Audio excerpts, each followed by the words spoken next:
Welcome to the Conservative's Guide to American Politics. My name is Ed Bejarana, and I am an otherwise happy-go-lucky conservative who enjoys life in North Idaho with his wife and 2 golden retrievers. For all intents and purposes, I keep to myself and figure folks should live and let live. You know, do unto others as you would have them do unto you. But I am frustrated watching the news. All I really tune in to see is the weather and maybe some local interest stories. But most of what they show me is their political bias and socialistic tendencies. The American media is no longer neutral. Instead, they use their megaphone to influence political power. The ideals of America have been hijacked by people who otherwise dislike or hate American ideology. I started this podcast as my way to fight back from my little slice of America. Call it a rallying cry for other common-sense conservatives to arm themselves against the onslaught of negativity. It is time the America-hating progressives hear from the silent majority. It is time for conservatives to stand up and be heard. Welcome to Conservative's Guide. Thank you for listening and sharing. Also, thank you to all the folks who have visited the website and made a small contribution to support the production. You know, being a listener-supported podcast means we can keep down the advertising interruptions and stay focused on the issues and solutions. I'm truly humbled by all of the support we've received. Today, we're going to talk about the effect of no cash bail policies on our criminal justice system. With me on the phone today, I have Larry Newman, who is currently serving as the president of the Missouri Alliance of Professional Bail Bonds Agents. Larry, thank you for taking time to talk with Conservative's Guide today. Thank you, Ed. I appreciate being invited. Now, based on your accent, I'm gonna guess you're someplace like in North Dakota, someplace far north.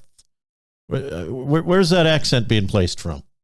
Well, I don't know where the accent takes place, but I'm in Southwest Missouri. I'm a lifelong resident of Southwest Missouri. Southwest Missouri, a wonderful place. Some of the best barbecue that I've ever tasted came out of Southwest Missouri, although yep. I still hold some partial favor for Kentucky barbecue, but that's just one big guy's perspective. So before diving into the topic for today, let's tell the listeners a little bit about you. Who is Larry Newman? Well, of course, like I said, I'm a lifelong resident of Southwest Missouri. Grew up on the farm, worked in retail, and worked for a number of years as an insurance agent. In 2002, I was asked to go to work for one of the local police departments as a police officer. And so I started that, went to work for the Jasper County Sheriff's Office. I was a road officer and a detective for a number of years. In 2009, I left the sheriff's office and I was asked to become a bail bond agent. Even though all my years in law enforcement, I still didn't know what a bail bond agent does. So I began that work. My wife and I started our own agency in 2010, and we work most of what we do is work in the courts, going with our defendants to court and making sure that they show up, which is the primary role of the bail bond agent. That job in itself provides closure for the victim because the defendant has to show up for court and take care of his business. So that's what the bail bondsman does. That's the big job that we do. We have the legal authority to pursue a fleeing fugitive anywhere in the United States and return them to the jurisdiction so that they have to face the music. They have to face up to what they've done. So it provides accountability to the court system. No other part of the court system provides that kind of accountability. Wow. Now, So, let's back up just a little bit here, because I want to step into this, because I think sometimes what we do for a living is based a lot on what we did when we were growing up. So you say that you grew up on a farm. What kind of farm did you grow up on? cattle and crops. Cattle and crops, man, my favorite, especially because I love barbecue. Now, what kind of crops did you guys grow? Wheat, corn, soybeans. Marvelous. And did you ever think about maybe becoming a farmer, or was that just not in the cards? Well, I was the oldest of 6 kids, and there wasn't a whole lot of room for my parents to allow me to kind of step in and take some of the income away on my own. So I made the decision to go into retail. I love working with people. My dad, my granddad, my uncles were been in the auction business. We're auctioneers, 3rd generation. So I spent 40 years as an auctioneer. So you can working with the public. So you can talk fast, huh? You can. The auctioneers, yes, I can. Yeah, they always have the fun rhythmic voicing. Yep. So I can. So let's talk about the transition from law enforcement over to bail bonds. And I get this picture when I'm thinking about a bail bonds agent. You see these so-called reality TV shows where somebody's going out and picking somebody up in the street. How much of your job is actually entailing chasing down somebody who skipped out on bail? Well, we do that. It's a very small part of our job. To delve into the actual job of a bail bond agent, we're basically an insurance agent. We're licensed by the state insurance department. And we sell a surety bond. Just like you were going to build a house, you were going to have a big construction job. It is a surety bond that guarantees a performance. That is what we sell. It's an insurance instrument. And so, like any other surety bond, we involve ourselves heavily in the risk assessment. So when someone calls and says, my son's in jail, I would like to get him out, then we start our risk assessment, which is very entailed, very deep background. We talk to mom, dad, family members, employers, friends, trying to determine if this individual is, number one, a flight risk. Number two, we're trying to determine if this individual is a risk to the community or another person should he bond out of jail. So that's our first job is the risk assessment. If you do that correctly and you write your surety contract correctly, then there's very few that you have to actually go pursue. Now, I thought the bond itself, the amount of bail, was set by the judge. Where is your involvement in that number determination? Yes. Well, a basic background in the criminal justice system is an individual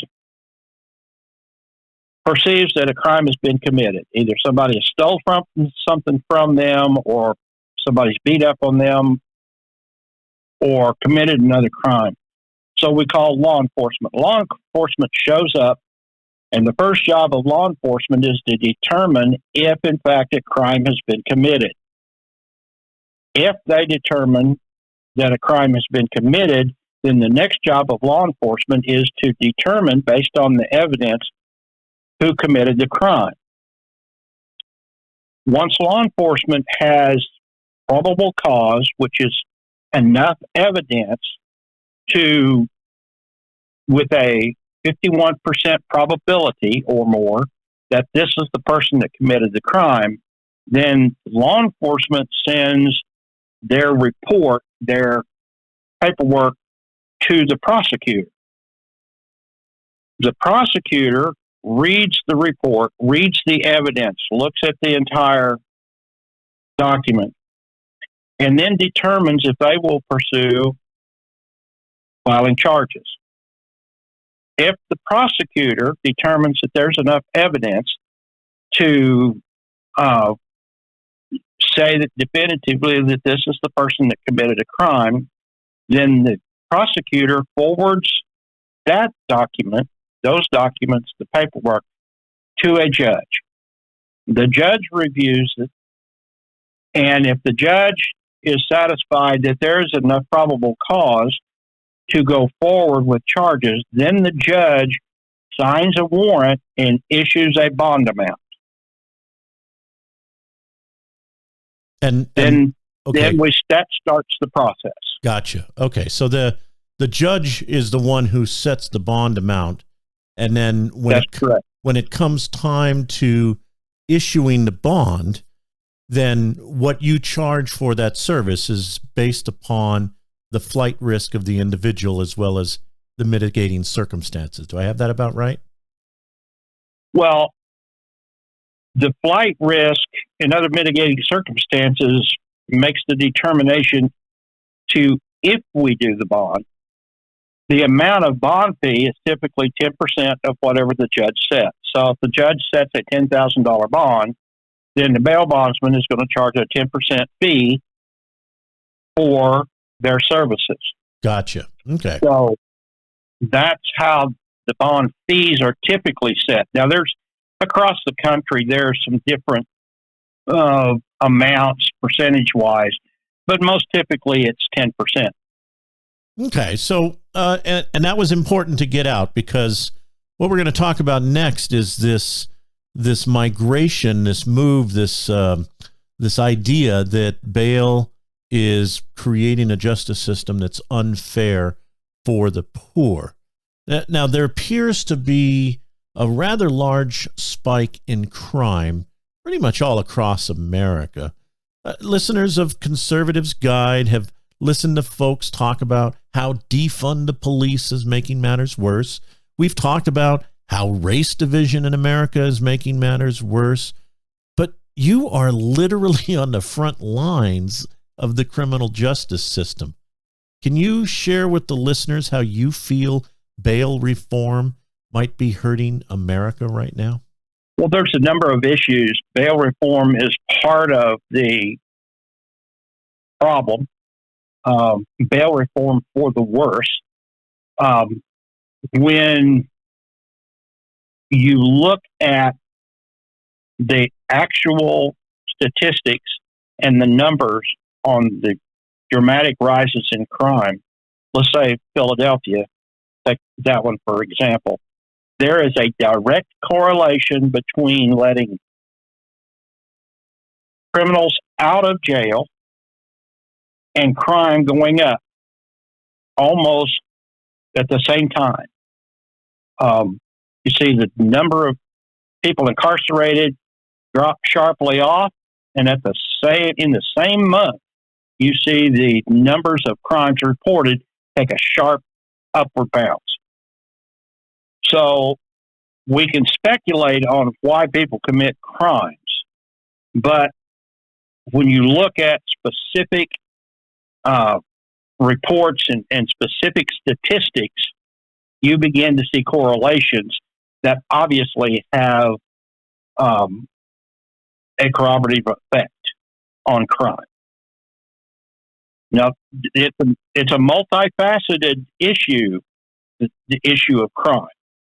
But when you talk about dramatic spikes, when the courts and the Department of Corrections all begin to take a soft on crime stance, that's when your spike and your visible increase in crime takes place. You know, and all of this, to me, to my listeners, this is all common sense. You got somebody who does a crime or is accused of crime. They go before the judge. As you have highlighted clearly, there's a process to even getting to the point where charges are made.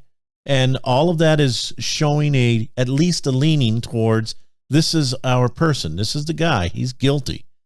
And then it goes before the judge to determine what bond is going to be. And that's based upon, if I'm not mistaken, the severity of the crime, the likelihood that the individual is going to actually appear in court. What is the likelihood that this person would go out and hurt somebody while they're waiting for their trial? All sorts of mitigating circumstances go into the decision whether somebody gets a bail or not. But bail is not a constitutional right, is it? Yes, it is. Okay. So yes, it is a constitutional right, both in the U.S. Constitution and in Missouri. Okay, but then let me ask this question, because we've all seen these cases where bail is denied. If it's a constitutional right, how can bail be denied, and why?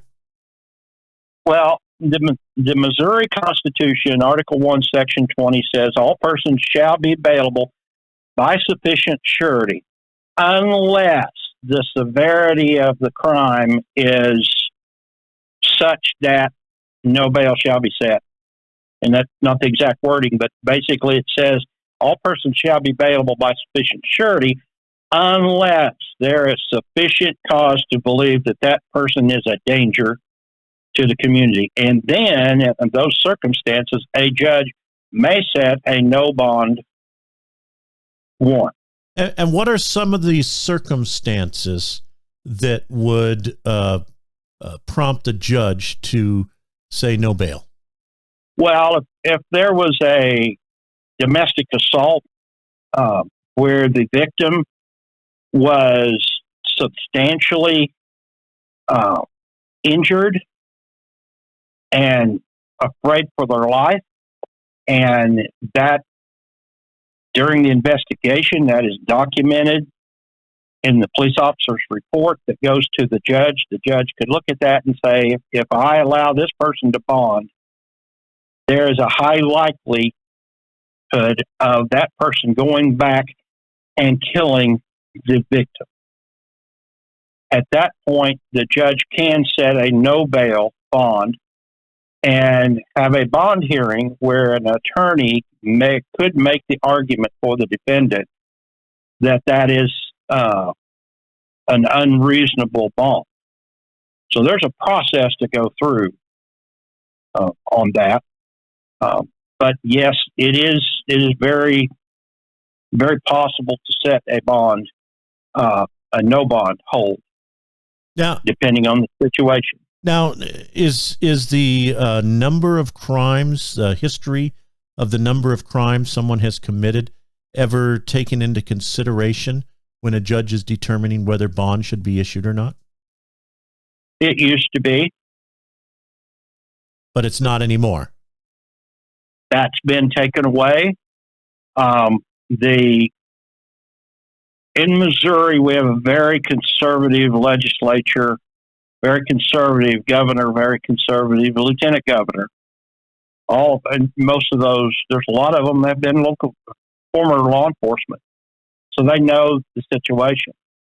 But in Missouri, we have a law that says that a Missouri Supreme Court justice shall be recommended to the governor by the Missouri Bar Association. That means that the Bar Association shall select the candidates who the governor has to pick from when they set the Supreme Court justices in Missouri. So, based on that, over a period of years, we have a very conservative state, very conservative legislature, and an extremely liberal Supreme Court. Wow. So are they just fighting it out? Is that what it is? Is this kind of like a contest of will? It is, and the Supreme Court has decided to go around the legislature and change the rules that the local judges have to follow, and those changes are extremely liberal and very loose, very unrestrictive on criminals. They no longer can use, based on a rule change, judges can no longer use past criminal history as a reason to hold someone on bail. They can no longer use the common sense and the information that's available to them to determine whether a defendant is eligible for a public defender. The judge is required to take at face value anything that the defendant tells him. Now, when we were talking initially about this episode, you shared with me a story about a 57-year-old woman who was attacked on a New York subway. Can you tell us a little bit about that case and how that case is an example for where bail reform might be going wrong? Well, the lady was attacked on the subway. The defendant, the attacker, physically abused her and also took human feces and smeared all over her. He was arrested and immediately released on his own recognizance with no bail. He was back out on the street, I think, within 3 hours. That's pretty much telling criminals that it doesn't matter what you do, we're not going to pursue it. So do what you want to, and there's no penalty. We've got a case here in Missouri, right here in southwest Missouri, 2 weeks ago. A 37-year-old male used alcohol and marijuana to apply to a 16-year-old female and raped her. So he goes to court, he pleads guilty, he gets 120 days therapy, and then he's going to be released back out on the street. Wow. So I thought jail was supposed to be a deterrent. I thought the potential of going to jail, you know, what is it? Do the crime, do the time. But we don't even have a system, it seems like right now, where criminals who do the crime are put even in the penalty box for a day or so while we try to sort things out. What is this doing from your vantage point to the criminal justice system? It's destroying the criminal justice system. You don't have a criminal justice system. I refer to the legislators, and we're going to get to them in a little while, but the legislators in your state, any state that you are in, pass the laws. Laws are passed, and if you look at any law, whether it's criminal law or any other law, there's always a penalty attached to that statute for someone who does not obey that law. Especially in criminal justice statutes, there's always a penalty attached to a specific crime. So many years in the Department of Corrections. So the state Supreme Court has come down with rules, along with the Department of Corrections. Supreme Court rules say, "Oh no, you can't do that. You have to find some alternative way of sentencing." The Department of Corrections says, "Well, we've got no more beds.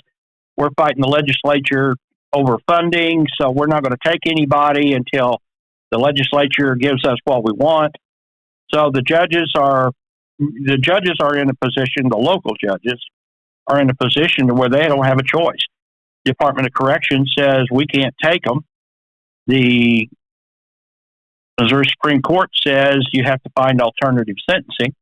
And so now you got all these little programs popping up where those people that go in and happily plead guilty to a severe crime know that they're going to be out tomorrow on probation. They got to go answer to the probation officer for their probation meetings. About half of them don't show up. If they get caught, If the probation officer files a report with the judge saying that they didn't show up, warrant is issued. If law enforcement happens to run across them, they get picked up. They go in front of the judge, and the judge says, "Well, you've got to do this. You've got to do this probation," and they release them again with a promise that they'll call the probation officer and go talk to them. That's the reality of what's going on in the street right now. Well, so if we add to that, let me jump in here. If we add to that, then we hear stories about what's happening in L.A., where the district attorney won't even prosecute crimes. And correct. And how many police departments are now tempering what investigations they do or how aggressive they are, because they know a prosecutor like the district attorney in Los Angeles isn't going to prosecute it anyway. Or like in the state of California, Prop 47, where they've basically given permission to everybody to steal everything so long as the total value of what they steal is less than $900. It just seems like all of this is adding up to a very bad scenario coming up. Yes. The situation in California, which is going on in other places, Minneapolis and Philadelphia, New York, where you can go in and steal up to $1,000 in merchandise, walk out, and there's no charges. What happened almost immediately was that there was organized gangs of people going into these stores, stealing up to that limit, walking out. They take it down to the local haberdashery or local store that they have found that will take it, and they get 20 cents on the dollar for the stuff that they stole in cash, and then it's resold through that little neighborhood store or by a street vendor. It's an organized criminal event. It's organized crime on a wide scale. Now, you talk about the California prosecutors. We've all talked about who financed these prosecutors to run for that office. And that's part of the grander picture that most people don't understand. Bail gives accountability to the criminal justice system. Yeah. So, go ahead. So, and I find myself asking this question over and over and over again. Why are they doing this? If this ultimately will result in the complete collapse of the American justice system, why do people like George Soros fund district attorneys who are just not going to prosecute crime? Or why do they fund the campaigns for judges who are going to come in and override legislative decisions, the will of the people, with no cash bail policies? What's the ultimate end game, you think? Anarchy. Anarchy on the streets. It is, I believe in 2007 or 2008, there was a politician who came out and said that he intended to fundamentally change America. Yeah, I do remember a politician saying that, the fundamental transformation of America was coming. So that's correct. And that's what we're looking at. There are speculations. There are lots of people that are pointing fingers at specific organizations. You've got the Council on Foreign Relations. You've got the World Trade Organization. You've got a number of international organizations who are supporting that cause. And it goes back to the fundamental transformation of America. There are people who believe that we should never have won our independence from England. The huge financial powers that be. George Soros is one of them. But if you look at the Council on Foreign Relations organization and you go to looking at who the members are, they're, and I'm not a conspiracy theorist. I look at all of the things that's happening, and there has to be a reason. Okay, our current president is not in charge of anything. We know that. Okay, but this large organization, intent on transforming the United States, got a shock in 2016, and they hated it. They did everything they could to destroy Trump, and because he was going to tear down their playhouse. Okay, he was going to restore the United States to what it should be. But the criminal justice issue is just a small part of this. This creates anarchy on the street, which plays into everything else.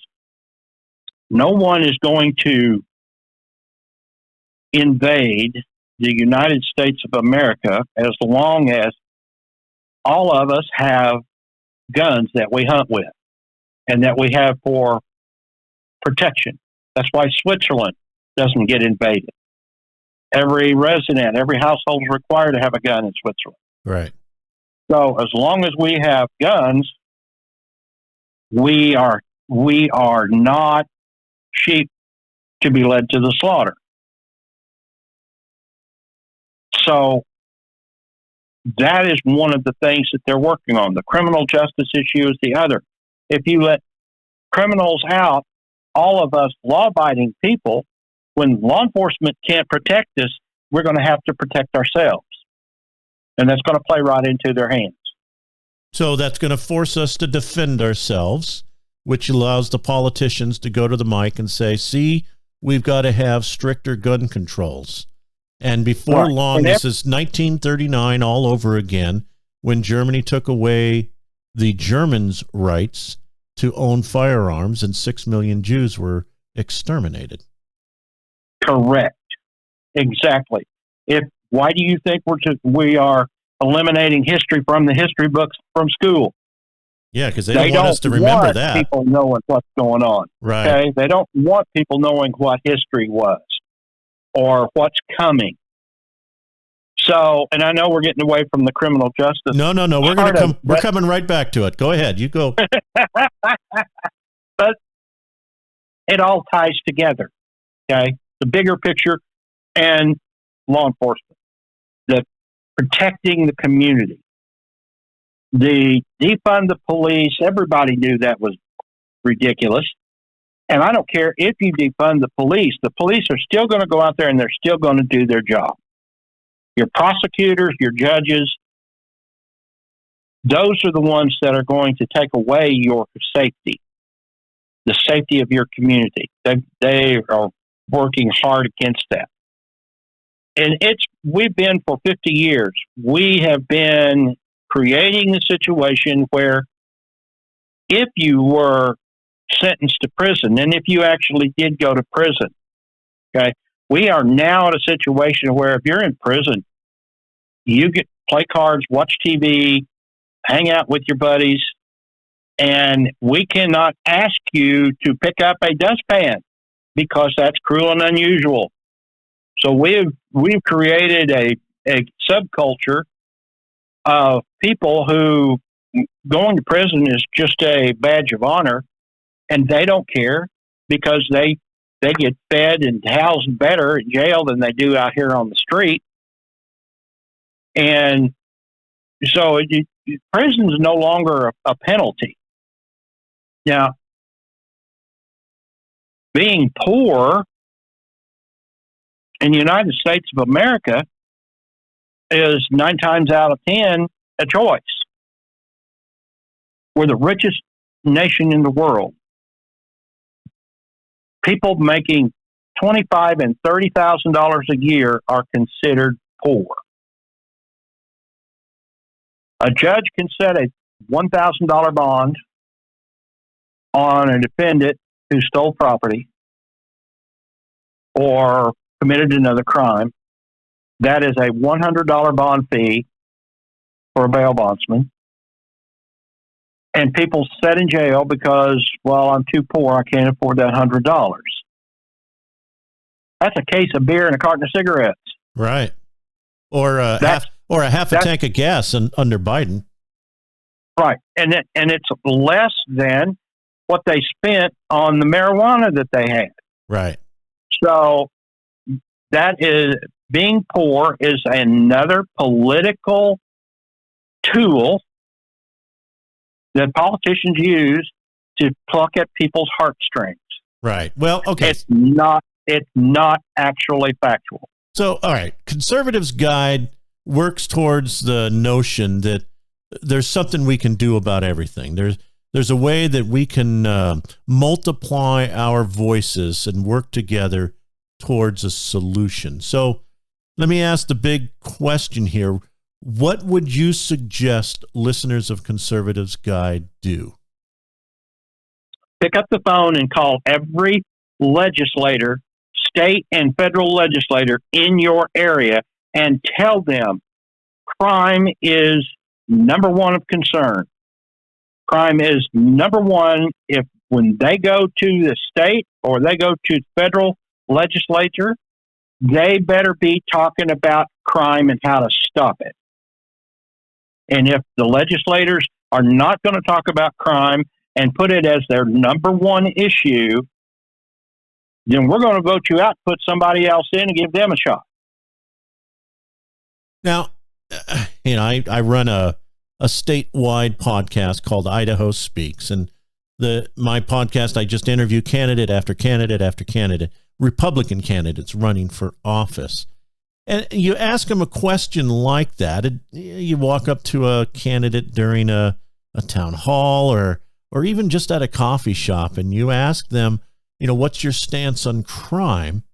They're always going to say, "Oh, I'm absolutely tough on crime, and I'm going to do this, and I'm going to do this," and then they get into the legislature and they don't do anything. So, what can citizens do to hold legislators' feet to the fire? Well, you and I both know that the definition of character is doing what you'll say you'll do. People can say all kinds of things. Oh, yeah, I'm going to go do that. I'm going to go do that. Actions speak louder than words. If they don't do what they said they told you that they were going to do, then it's time to get out in your community and say enough is enough. This guy lied to us, to our face, and we're going to elect somebody else. And go to the state houses, walk in there, be polite, be nice, and tell them, if you don't fix this crime problem, we're going to elect somebody else that will. Boy, that is such a great point. Do what you said you would do. Do what you said you were going to do, not just lip service. If all you're going to give me is lip service and you're not going to follow through with what you promised me you were going to do, you're out, buddy. Now, ladies and gentlemen, let me give you a few numbers here, because what Larry is saying is absolutely spot on. And now, here's the kicker. It doesn't take a heck of a lot of us to sway a politician. When we look at like the election that's coming up right now, we've got primaries on the midst. Not all states use a primary. Some states are actually electing their candidates right now. But elections are happening April, May, and June. In these primaries, there's usually less than about 25% of the electorate turning out to vote. So that means half of 25% are actually making the decision here. And in some precincts, in fact, for a majority of the precincts across America, that's less than 500 people. Let me say that again.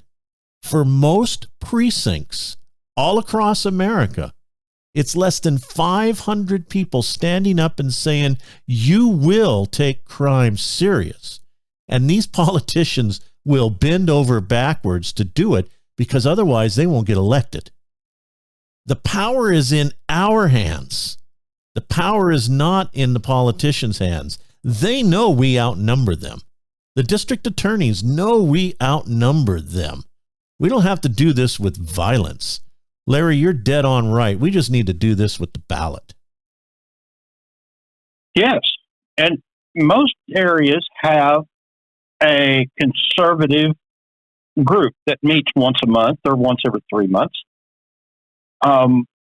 Those groups, if you took 20 people from each precinct and went to the state house and walked in the door, you'd get what you wanted. Guaranteed. They know people don't care enough to make the trip to the state house and walk in and say, you will fix this crime problem. So they don't have to. They can go out and they can tell every time that they run, they can get up and make speeches and impress people, and we're going to do this and we're going to do that. And for 4 years, do nothing.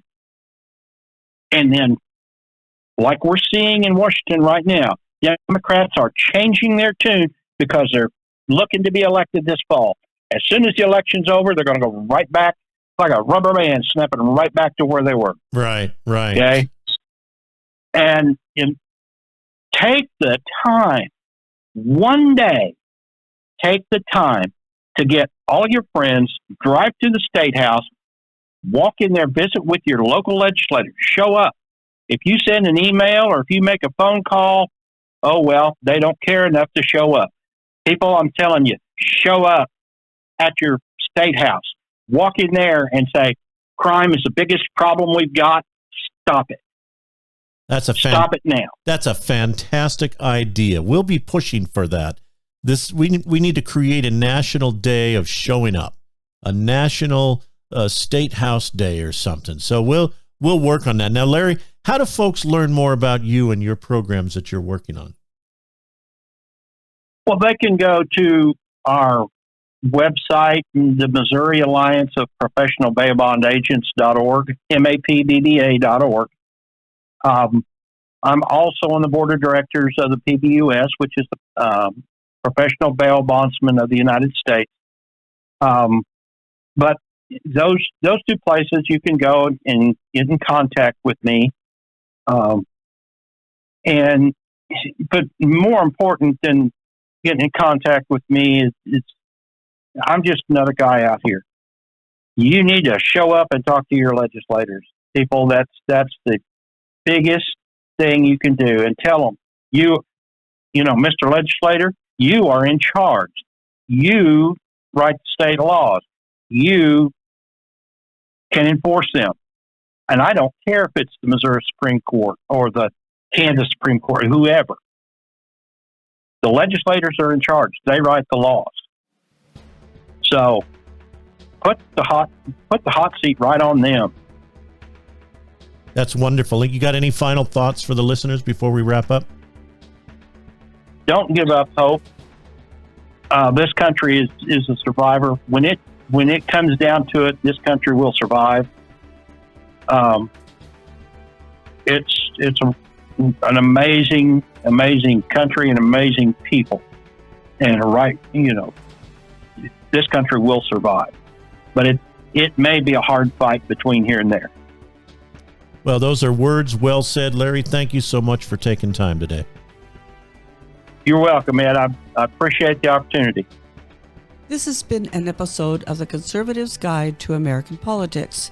We hope you've gained new knowledge that helps you in your day-to-day struggle to navigate the minefield of liberal ideals. Please share this episode with your conservative friends and help them gain the strength needed to face the progressive assault against America. The stance we take today will determine our future and the future for our children. Like this podcast and help send a message to the progressives. Stand proud of your conservative ideology. Bring together your neighbors and look not for the shelter of silence. Speak your mind, exercise your right to free speech, or one day the idea of America might only be a note in history.